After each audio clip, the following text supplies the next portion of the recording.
জীবনে কখনো এই 5টি ভুল করবে না। যে তোমাকে একবার ঠকিয়েছে তাকে আর দ্বিতীয়বার বিশ্বাস করবে না। মিথ্যা বলা যাদের অভ্যাস তাদের থেকে কখনো সত্য কিছু আশা করো না। সেই সব স্বার্থপর মানুষগুলিকে কখনো তোমার জীবনে আর ফিরতে দিও না, যারা তোমার বিপদের সময় পাশে না থেকে ছেড়ে চলে গেছে। অসৎ লোকের কাছ থেকে কখনো সৎ পরামর্শ আশা করবে না, কারণ তাদের ওই মিষ্টি কথাতেই বিষ লুকিয়ে থাকে, যা তোমাকে ধ্বংস করে দেবে। অহংকারী ও স্বার্থপর লোকের থেকে ভালো কিছু আশা করো না, কারণ তারা দাম্ভিকতা আর অহংকারের বশবর্তী হয়ে মানুষকে মানুষই মনে করে না। বাস্তব আর কল্পনা কখনো মেলে না। সবাই বলে ভালোবাসা দিলে ভালোবাসা পাওয়া যায়, কাউকে সম্মান করলে পাল্টা সম্মান ফিরে পাওয়া যায়। আসলে এই কথাগুলো শুনতেই ভালো লাগে।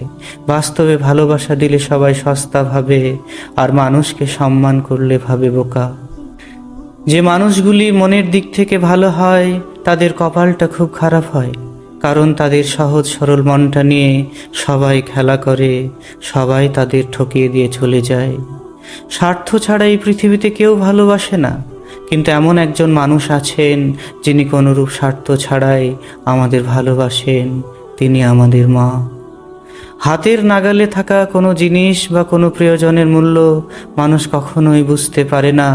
সেসবের মূল্য মানুষ তখনই বোঝে যখন সেটা হারিয়ে ফেলে। একজন মানুষ সবার প্রিয় কখনোই হতে পারবে না, কারণ তুমি মানুষ, টাকা না। বর্তমানে ভদ্রতার কোনো মূল্য নেই, কারণ এখন মানুষের ভদ্র আচরণকে দুর্বলতা ভাবে। সময় আর পরিস্থিতি মানুষকে এতটাই বদলে দিতে পারে যে, যেটা মানুষ কখনোই কল্পনা করতে পারে না। এরই নাম জীবন। বর্তমানে অসৎ ও স্বার্থপর লোকগুলোই সব থেকে বেশি খুশি। দিন শেষে তারাই আবার সবার কাছে প্রিয় হয়ে ওঠে, কারণ তাদের অর্থ আছে। এখন মানুষের যোগ্যতার বিচার করা হয় অর্থের মাপকাঠিতে।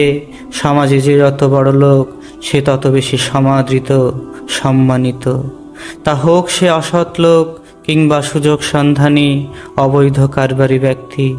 আর অন্যদিকে বিবেকবান, অনুভূতিপ্রবণ সৎ মানুষের এই সমাজে কোনো মূল্য নেই, কারণ তার টাকা নেই। তাই তার ভালো ব্যবহার কিংবা সুন্দর জ্ঞানের কথার কোনো দামই নেই। এটাই সমাজ, আর এটাই সমাজের চরম বাস্তবতা।